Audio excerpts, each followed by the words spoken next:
Hello and welcome to the Discover History YouTube channel. And if you think back to July the 31st, I made an announcement stating that Charles, this man that would later become King Charles II, left Stirling on what became known as the Worcester Campaign.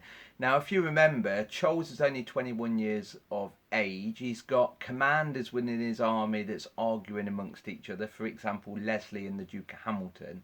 And they've made that big step to head south and march on London. Well, Oliver Cromwell and the New Model Army were occupying the whole of Scotland really, and they had done since the Battle of Dunbar. So obviously that prompted Charles to march on London. He thought, well, the road will be clear. However, today, on the 4th of August 1651, Oliver Cromwell finally decided to act. In other words, he had been told that the Royalist army had left Stirling, and he sat there for a while trying to work out the best course of action, never to jump the gun as such. And he then decided to dispatch General Lambert, who was a very good commander. He sent General Lambert with 4,000 cavalry to stay behind the Royalist army, not to attack them, not to ride in front of them and cut them off, but to basically shadow them. In other words, be the eyes and ears for Oliver Cromwell. And that is exactly what he did. So General Lambert today was dispatched to follow, in catch up, and follow that Royalist army as they snake towards England. At the moment, they're still in Scottish territory. As soon as they cross the border, that will basically be a Scottish invasion. Now, the interesting thing is the army is predominantly Scottish. There is only a small handful of Englishmen that's actually met Charles in Scotland to support him. And that's mainly because ever since 1646 and the end of the First Civil War, really, with the sieges of places like Worcester and the Battle of Stow-on-the-Wold, people were really getting back to peace. Yes, there was some rebellions, and this was going to be a major start of the conflict again. Most historians actually say this is the start of the Third Civil War, because the English Civil War, we can always say, started in 1642 and went on to 1651, but technically, like the Wars of the Roses, it was a series of military campaigns, and most people will say the English Civil War is three wars: the First Civil War, the Second Civil War, and obviously this one, the Third Civil War. The army, therefore, was predominantly Scottish, so most of them would have looked like that. And if you read the caption at the bottom, all I've wrote at the bottom is Lowland Scot, or Royalist Lowland Scot, and that is what most of the troops look like. And it's a shame, because when we think of Scottish soldiers, we think of bagpipes, we think of the St Andrew's flag, we think of the wearing of plaids and tartans, and that's our image of a Scottish soldier. And that's not the case. Even at the Jacobite Rebellion in 1745, 1746, the Scots, as such, did not dress like that.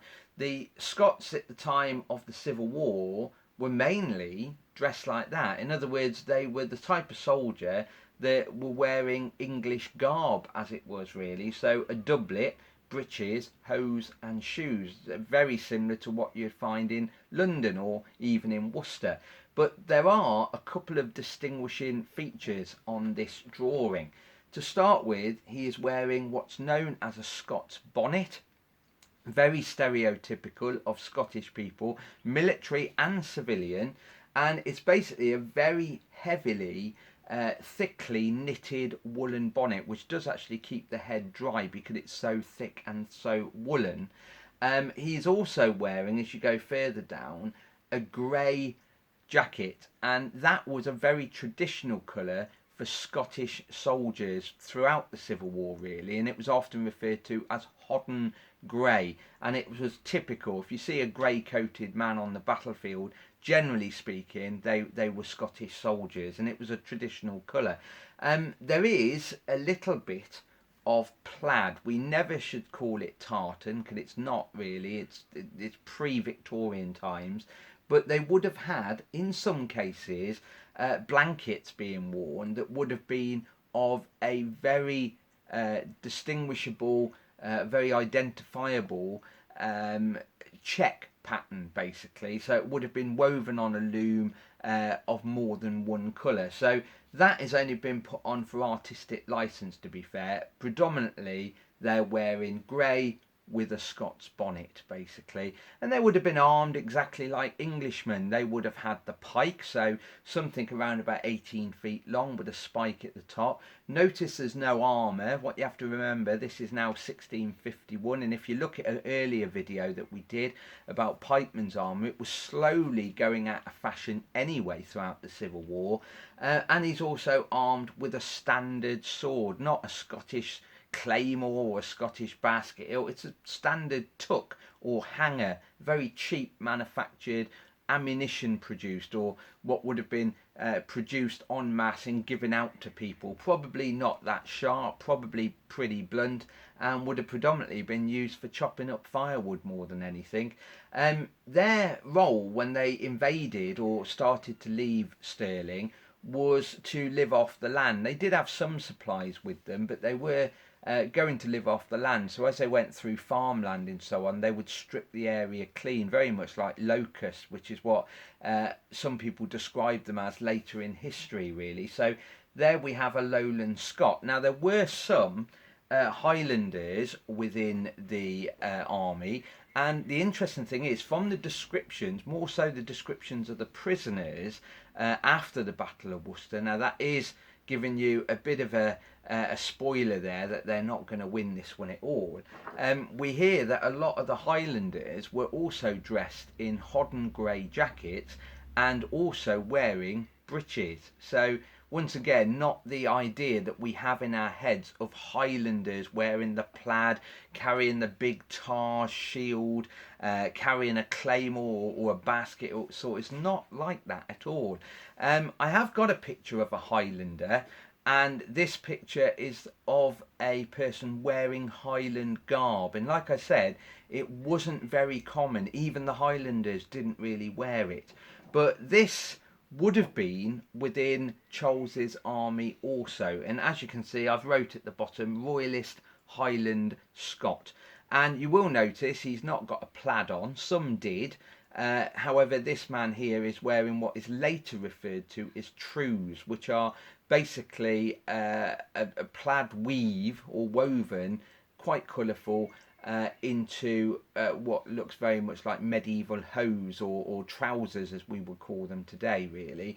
But once again, he's got his Scots bonnet and he's wearing the hodden grey. In this case, he's a musketeer. So even within the Highland units, and there weren't many of them at Worcester, you would have seen them carrying pike and musket. So not your traditional Highlander style that we all have grown up to think of them as, really.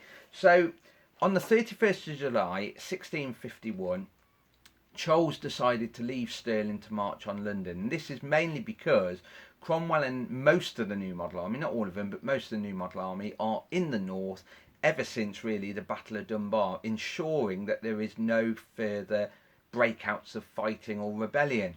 But Charles is leading this army made up of mainly people like that. It's not a very big army. At this point, it's only about 10,000 strong, if that. And Charles has argumentative officers within his ranks. They're already grumbling that they're marching a very long way and probably ending up in England on an ill-fated mission with no supplies, for example. Soldiers are not guaranteed pay or food, so once again there's going to be a lot of grumbling in the ranks.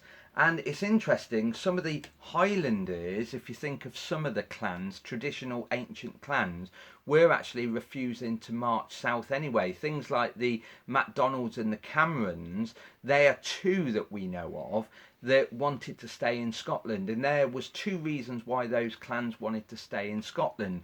The first one is they were fearful of other clans. So they thought that if the menfolk left and marched with Charles, their lands in Scotland may get attacked by another clan. Now, this is very similar to later on when we get Bonnie Prince Charlie and the Jacobite rebellion as well. The second reason is not because of infighting within the clans of Scotland, but the second reason is really down to the fact that the New Model Army are in Scotland, and they were fearful that their families may get raided by Parliament soldiers whilst they were on the march into the southern part of Scotland and maybe even into England. So they really wanted to stay. So we know some of the MacDonalds, some of the Camerons did actually stay in Scotland and not join Charles's army on the march south. We also know the Earl of Argyll, he actually openly stated to Charles that because of the defeat of Dunbar, and also there seems to be a few disasters like infighting and so on, he actually declared that actually it was going to be a bad campaign. It was not going to end well. So people like the Earl of Argyll was not really backing this expedition to march south. So this is in the run up to the Battle of Worcester, and famously that was fought on the 3rd of September. So over the next few weeks, what we're going to do is cover the Scottish invasion of England and eventually the march and battle that was fought on the 3rd of September. Now, something that I would also encourage you do is please subscribe to this channel, keep up to date with the forthcoming Battle of Worcester that takes place, but remember, go on our website at www.discover-history.co.uk, and if you click on events, for example, events 2020 on our website, you will be able to see the guided walks that we're doing. So all the way through August, we're doing themed walks every single day. And also to add there, one of our popular tours, which I actually did today, was our battlefield stories. So today, these pictures, along with the maps that I own as well, we actually took some people around the battlefield at Worcester. So remember, you can book on to any of those. We work all year round. The only thing that will stop us is if there is another lockdown, but fingers crossed that won't happen.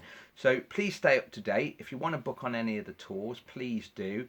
And stay safe, basically. It's meant to be a bit wet tomorrow, so stay dry, and we'll see you soon. Bye bye.